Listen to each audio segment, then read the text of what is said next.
So this is going to be a bit of a longer video. This is a teardown of an AMX Enova DVX-3155HD-T.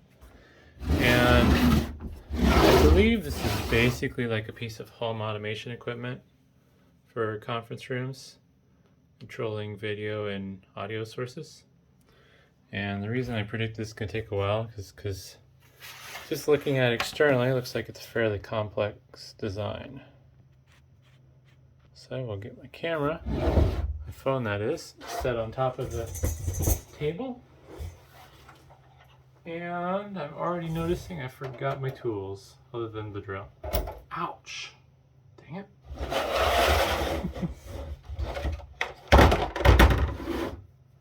Well, let's see how this goes. We might skip unscrewing all these for now. Alrighty. So I think I'm gonna get the rack ears off first.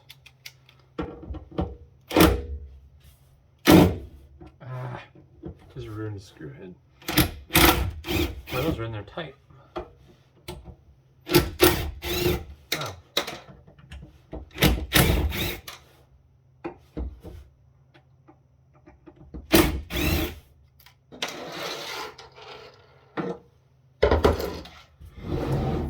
Setting those aside because I'm going to sell them, hopefully. We'll find out.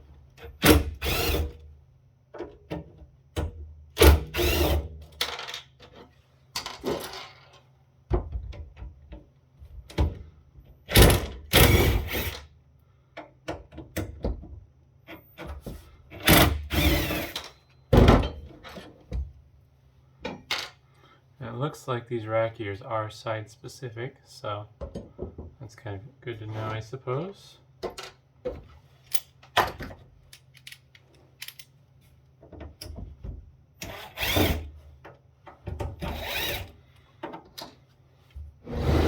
Looking like the top cover is going to come off fairly nice, unlike the rack ears.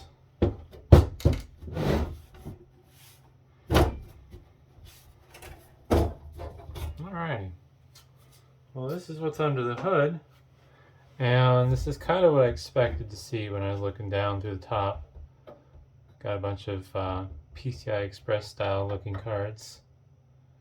And wow, I believe this is the amplifier board. Oh, that's interesting. Needs a Phoenix connector for the power input, along with some spade connectors. This is quite the interesting setup. I understand why the fans are here now the way they are. The interesting thing is both of these fans are exhaust. So they're pulling air in through the back and out the front, which seems a bit strange, to be honest. Because depending on the depth of the rack, so the rack might be this, it might have this much void behind the unit itself. So if it's sucking the air in through the back and then shooting it out the sides, there's going to be side panels here. So it's just going to circulate that air back into the back of the rack. So that's kind of an interesting design choice. Not sure what the story is behind that. Also, another interesting thing. Looks like the amplifier circuit is running directly off the transformer. Let's just cut the zip tie. I don't foresee saving anything out of this internally. I think it's all going to get recycled. It's mostly the rack ears that mattered. So what do we got here? That's interesting. So we got outputs from the transformer going to this PCB. And it's even labeled audio out on the PCB. This can't have multiple amplified outputs. So that board's going to these boards connectors, along with the SPDIF, as I like to call it. Interesting.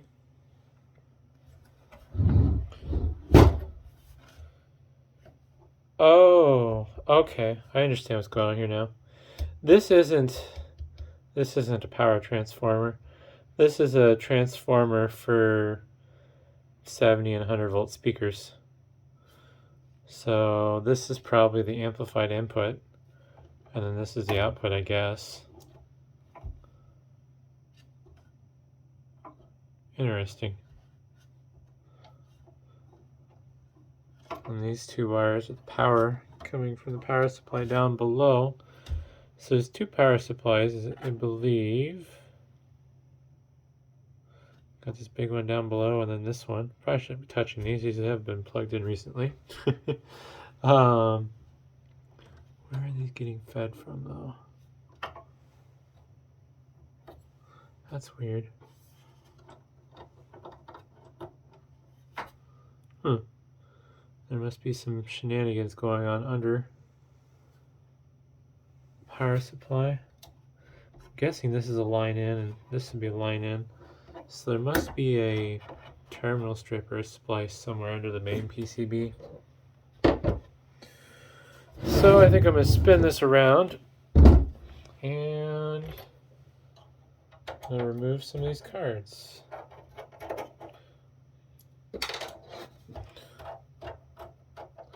The interesting thing about this is these two cards are handling two outputs each, or well, I guess inputs each, and the same with these, but these cards are basically what you'd consider a double height card for a computer.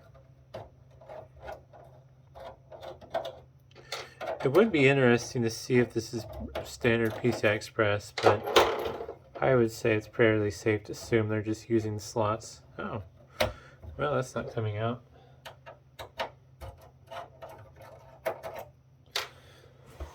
Oh, my favorite part is going to be removing all these little standoffs for all the video inputs. And then the serial ports. So it looks like this whole back piece has to come off before any of these cards are removable. At least these particular ones, because they're wedged in otherwise. Let's see what happens with these HDMI cards. Because these aren't wedged in since, yeah. So here's one of the HDMI cards.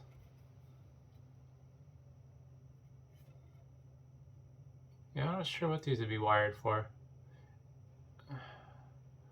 I almost wonder if it's worth sacrificing a computer to find out. I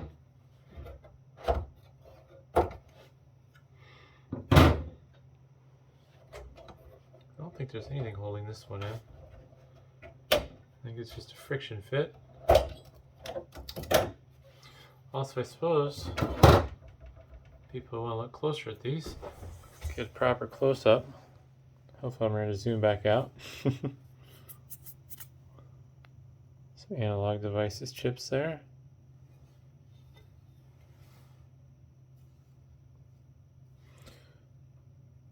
Not sure what's under that sticker.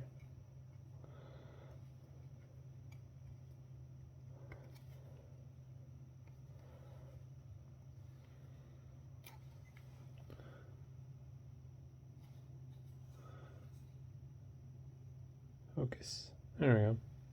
Yeah, I don't know what that is.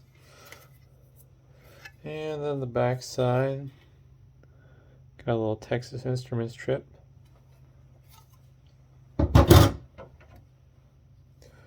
And this was DX-Link's inputs controller.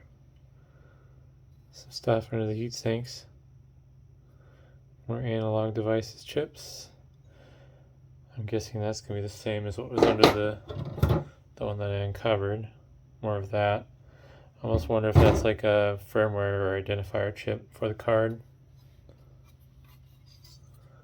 And not much to see. Looks like the same Texas Instruments chip on the back.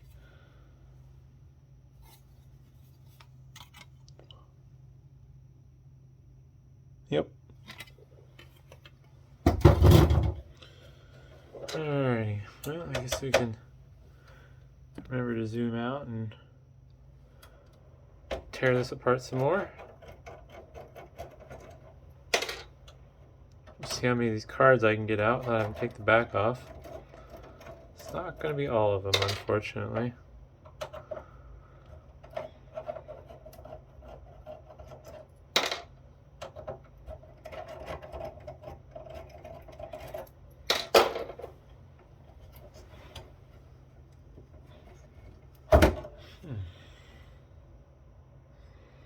And these were DX Link / HDMI output cards. Yeah, no matter which way I spin them, it's the wrong way. Got Altera Cyclone 4, upside down chip. Looks like some Micron memory. Same controller chip. I'm guessing the Texas Instrument one's in the back. Nope. A little shielding for some reason. That's soldered down. It looks like there's just some passive components under it. More analog devices chips. Got Cyclone 3 there to supplement that Cyclone 4 apparently. Be nice if the camera would focus.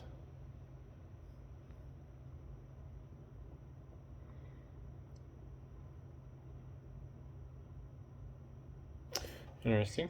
There's 2 of those cards. So far all these cards have been in pairs on this particular unit.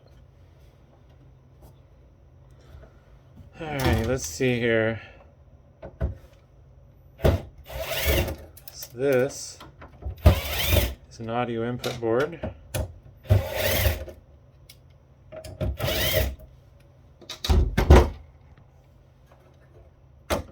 Just a little riser card. And dusty. Looks like Texas Instruments there.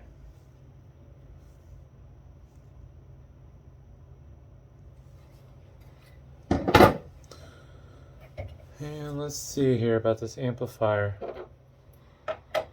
Probably should just go get the right tools for the job. Oh, nope, that came off. Although I'm going to want to disconnect these first.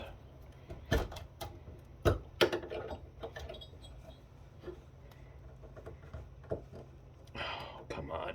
Ouch.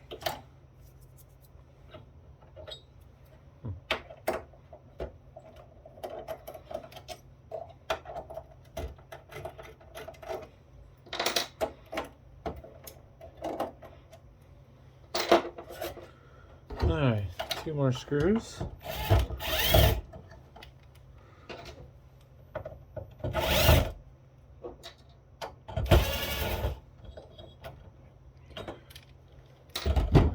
Should get the audio output board off. Boy, some beefy capacitor bank there on both ends. Not sure what that is. That looks like a Micron chip, but I don't see much for brains on this. Some analog, probably conversion chips for the inputs. Oh, there's the brains. Just a second.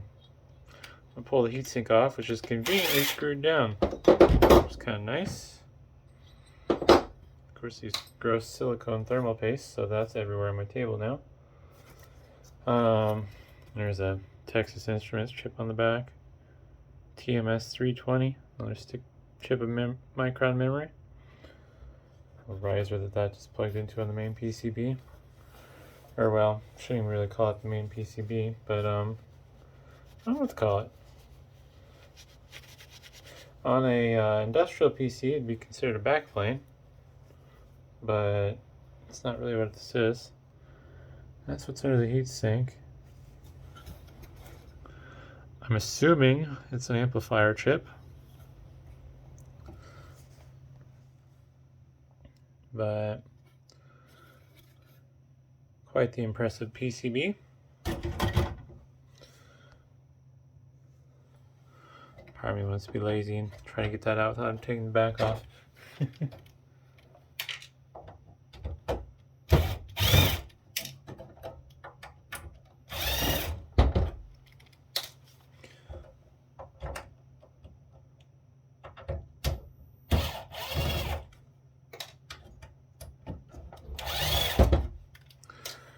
the experience has taught me anything, there's screws on the bottom.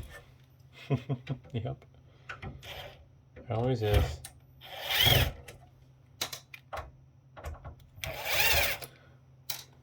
I am kind of curious to see what's going to be under the back plane as well. I think while I have this tipped up right, I'm going to take advantage of the easy angle and get all these serial port standoffs removed.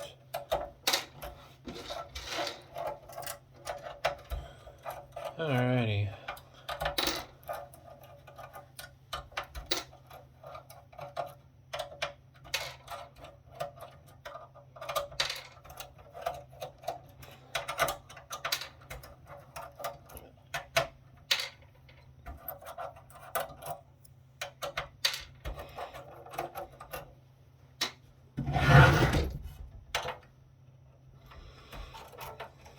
Doing this off frame because it's more convenient.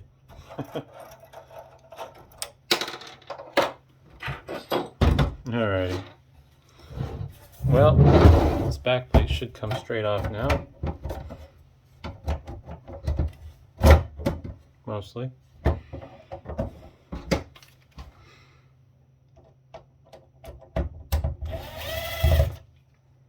Alright. Well, anywho, here's the DVI cards, a little bit more exciting. Of course, the chips are pointing every different direction. It's more analog devices stuff. More analog devices stuff. Some micron memory.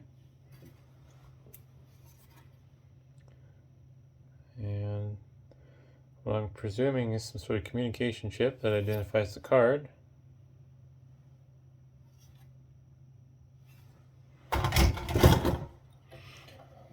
Alrighty. This one's quite the doozy. Ooh. Bonus. Must be doing it wrong. Flip up.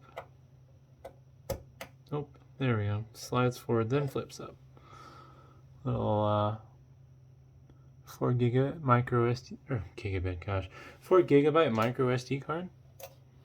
That's kind of a cool mechanism. I've never seen one like that where it slides forward and then flips up. I guess that's what you have to do though if you have surface mount components right next to your micro SD card slot. Let me lazy and cut these. These are in my way. I'm gonna get this back plane off, I think, and then we'll look at the power input, which I think might be interesting.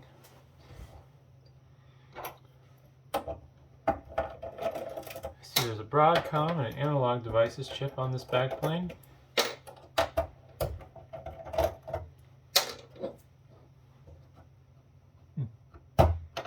That's crazy. Front input panel, the ribbon cable goes right between the two power supplies. I guess they didn't really have much of a choice though with their design. Also still impressed with that speaker transformer. My, that is big. I didn't realize they had to be that big. Although I'm not sure how much output capability this has either, so there's that to keep in mind. That's weird. What? Huh. So the bigger power supply must put a different voltage out than the smaller power supply because both of them are plugged into the main backplane.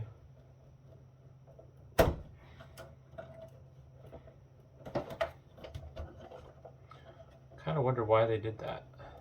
Unless it's a weird voltage, but this isn't labeled here, so it might be a weird voltage for their custom standard of PoE power, or if they're using regular PoE.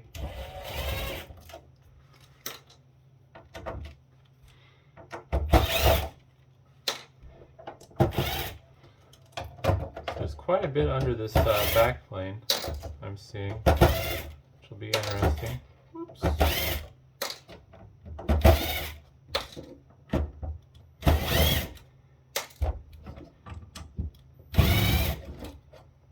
Alright. Looks like one more screw and then we unhook the fans.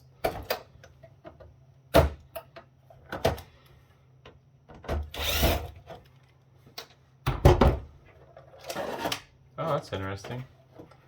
The back plane is only connected with a ribbon cable going from the top to the bottom down here. Oh wow. And there's another storage card. And that one's compact flash. That's funny. Alright, well. Nothing to see on the bottom before I zoom in. Some passive components under the IC chips. Oops, a little too much zoom.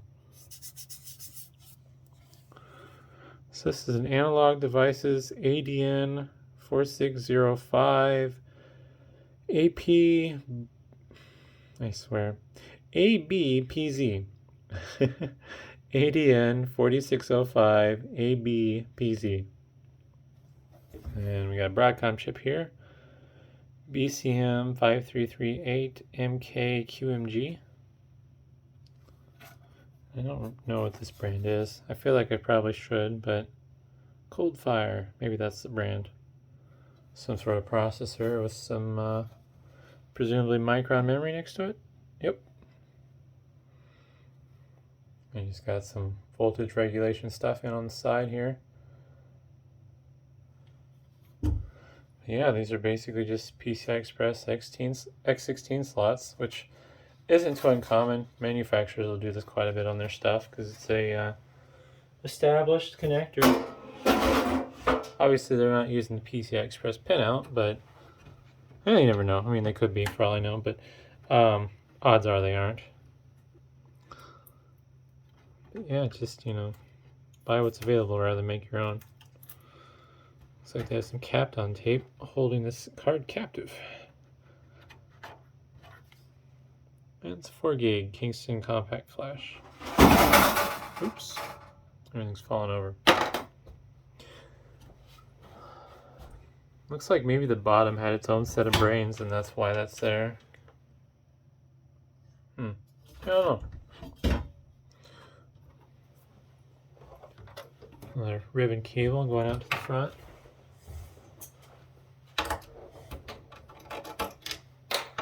Lots and lots of standoffs to unscrew.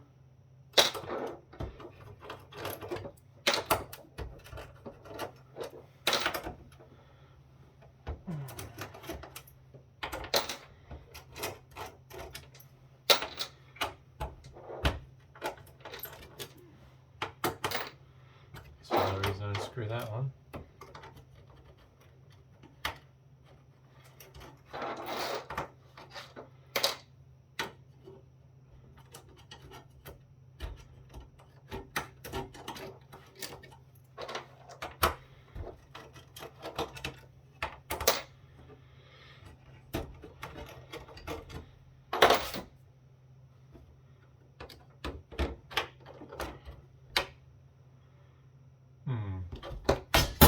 Oop, let's not do that.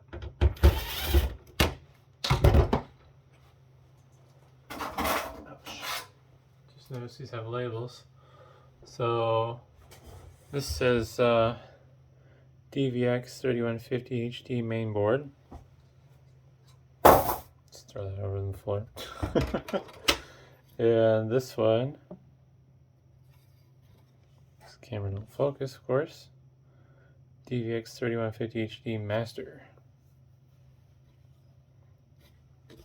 And it has an AMCC power PC, PPC 405 AP with what I'm going to assume is probably Micron memory. Might be Micron. I don't know if MT is one of their logos they use or not. But power regulation stuff there. I'm not quite sure why. It must be outputs. This must have an output to run other devices. that corresponds with this over here in the bottom right corner. So it might be for controlling other stuff, but yeah, ton of relays. So this must be able to control other things as well, like 325 volts. Wow. I don't know what you control with that, but something maybe AC powered. I guess we should probably peel one of these off, see what they are. I'm gonna guess, since I don't feel like looking them up, that they're probably controller chips for the serial ports. There's 4 of them. I don't know.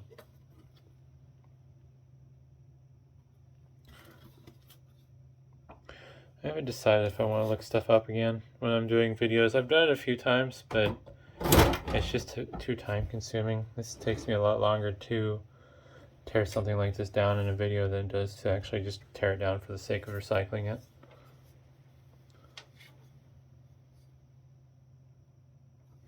That's odd. I don't know what's going on there. Something zip tied over. Yep, so these are just the line inputs going to the 2 power supplies.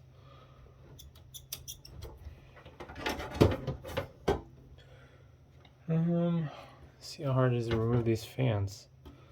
Interesting little shock absorption mount here.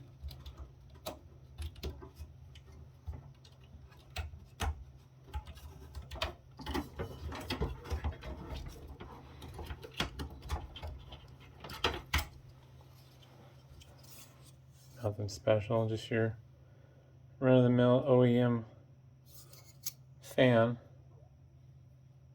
Looks like there's 4 wires coming out of it, so probably pulse width modulated. I'm guessing, especially since when these are on after they boot, the fans kind of run at a really low speed but then randomly pulse, which is kind of weird. They all do that though, so I don't have any reason to believe that this units are bad. It's just some weird quirk that they have. Yeah, more of the same.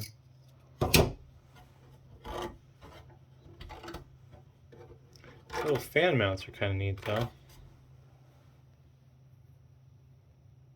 Kind of springy. Oh, I didn't even have to... That's unfortunate. I'll have to put that back together later.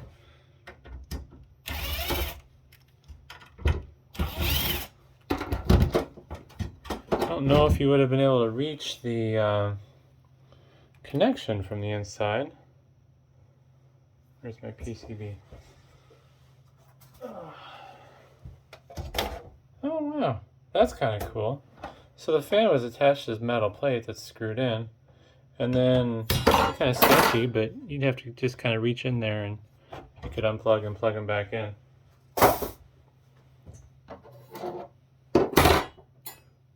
That's another thing I'll try selling though, is the fans out of these units. I don't know if they have any value or not, considering the units don't have any value, but it's one of those things where they have no value in scrap, so I might as well.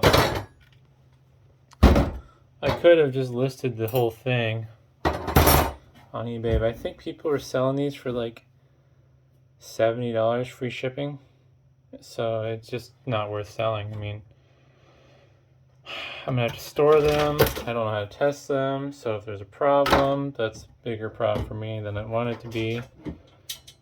And then they're not gonna be cheap to ship. Like, the shipping and handling on this is probably gonna be around $40 plus fees, and it's just, yeah, it's not worth my time at that point. And just recycle it, turn it into scrap metal, and call it a day. Looks like there's an inline fuse in here. 500 volt, 15 amp max. I don't care. It doesn't matter. Just kind of interesting.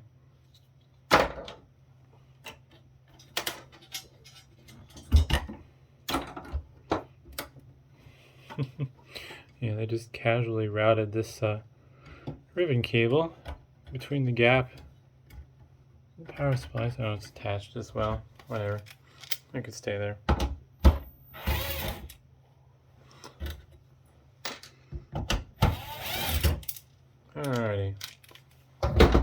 see what we got here.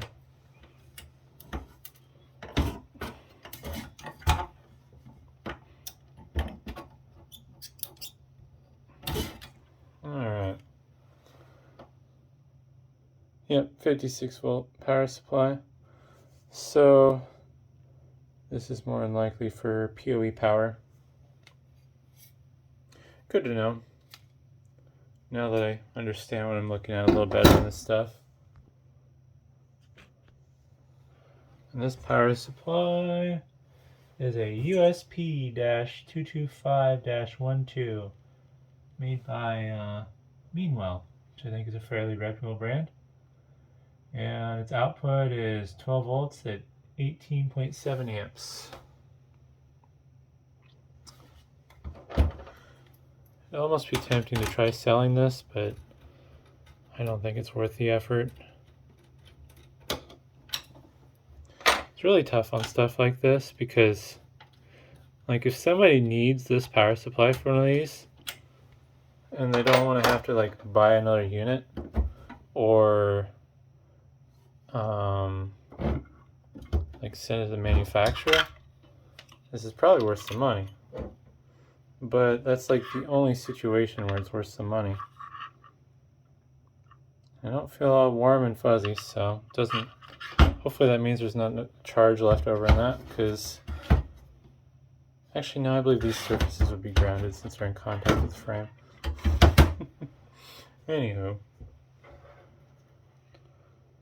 Oh, it's going to require some patience to get these off because I don't have the right tools on hand. This is going to be the front buttons. Looks like there's a controller chip on there for the display, since the display just kind of piggybacks right off this board. Yep, just one under there.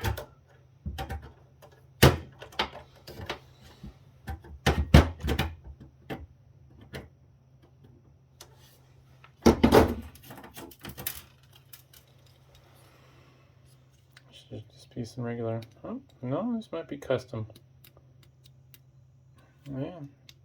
Thought they were tactile switches with little hats, but nope. They appear to be custom. Oh. Little controller chip has a sticker on it, of course. And adhesive. That make it difficult to read the model number. That's that.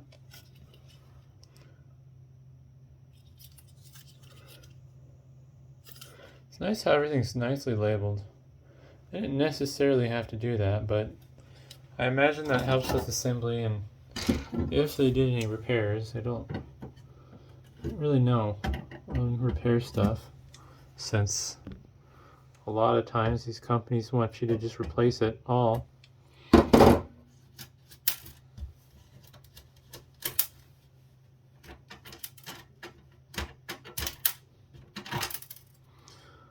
A bunch of surface mount LEDs for the LED board.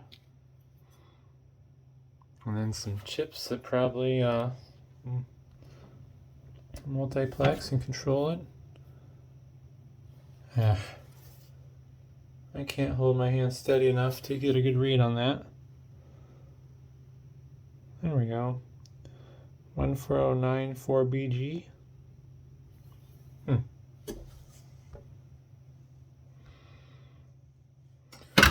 So that's basically all of it, except for, I guess, if you want to see this transformer. I don't really feel like flipping it upside down. Looks like the brand is, it's either NSIGN or ENSIGN. White's common, orange is 70 volts, yellow is 100 volts. It's rated for 50 hertz to 3500 hertz, 80 watts. Wow. Black, red, 2-ohm speaker. So this is the input apparently from a 2-ohm rated amplifier. And then this is the output for a 70 to 100 volt speaker system. I don't really understand how the 70 to 100 volt speaker system works. I actually have that in my building for the PA, but I've never actually read into it. I believe there's a transformer on the other end that like steps the voltage down. And I believe the idea is that you can use thinner wires to transfer power throughout the building versus like with your home theater, you might be using 16 gauge wires on your amplifier with your speakers versus this might be able to run on smaller stuff. So that's a bit out of my expertise. I wish I knew a little bit more about it because I do have a few speakers in the building that don't work and I don't know why, but since I don't know what I'm doing, I don't want to mess it up and make things worse. But yeah, to a different ending here and pull away from my setup. I think I've shown this in other videos. It's a little laptop stand thing, and I stick an LED light above it just for a little extra light.